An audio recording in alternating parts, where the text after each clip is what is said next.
In the deserts of Arabia, an insurgency war was raging years before I got to France. Tribes of Bedouins had united to fight a war that was very different from the one we fought in the trenches. Using small, mobile units, they challenged the might of an empire, and they were rallied around the ideas of a single, influential warrior. Ideas of freedom and change.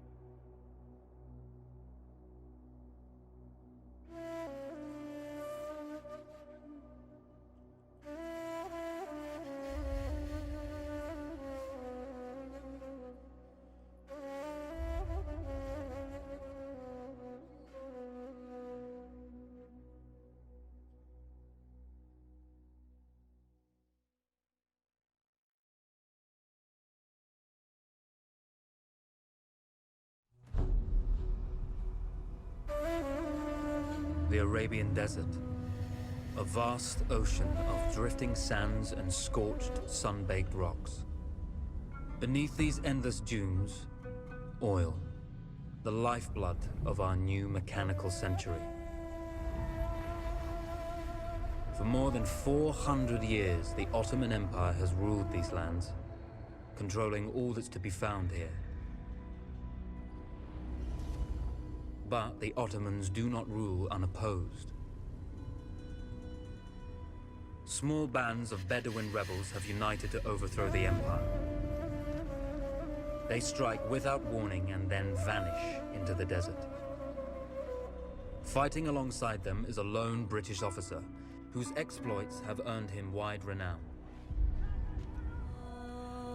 The world has taken to calling this man Lawrence of Arabia.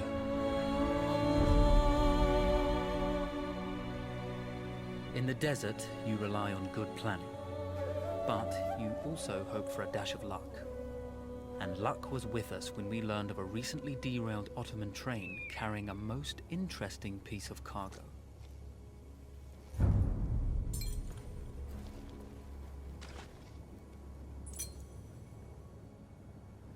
A small patrol had joined the Ottomans who survived the crash. Together, they guarded the wreckage and waited for reinforcements.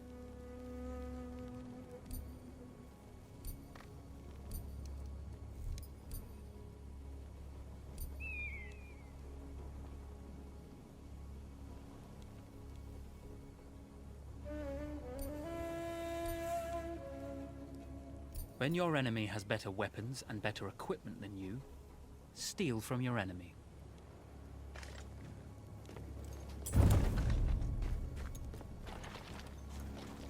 A lone fighter has just one advantage over a large enemy force. A lone fighter can move unseen.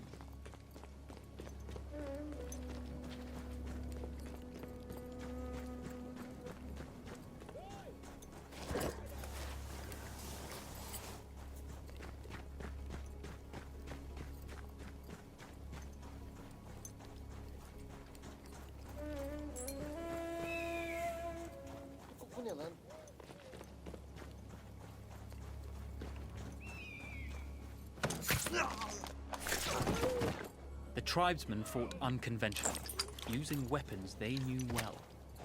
Endurance, individual intelligence, and courage were their primary assets.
there's a world of difference between seeing something and having it in your own two hands.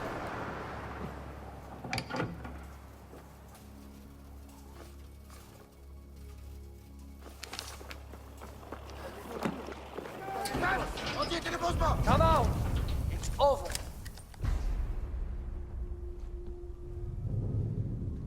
Well, you did not think we would be fast enough to catch you here, did you?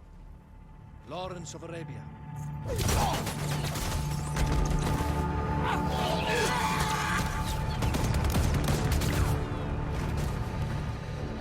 Actually, I was rather depending on it.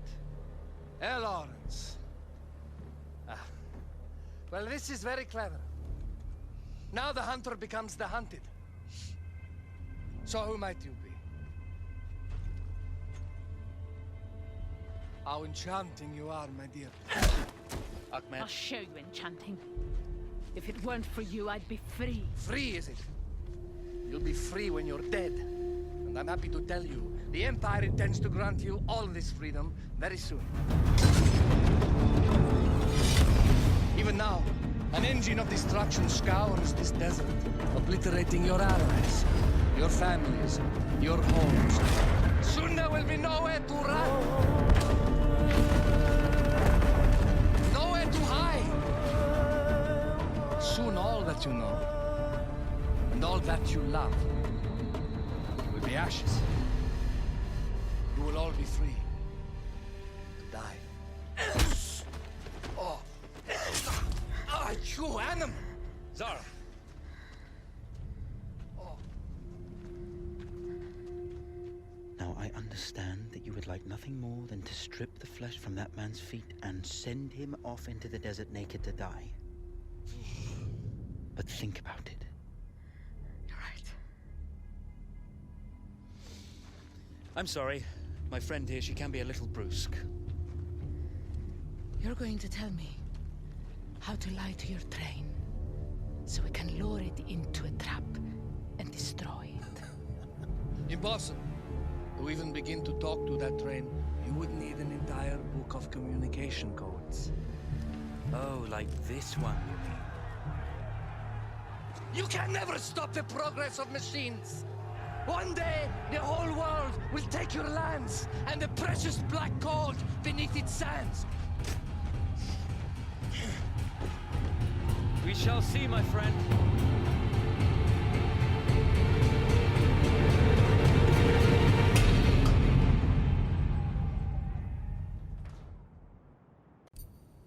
Of course, obtaining the codebook was not enough.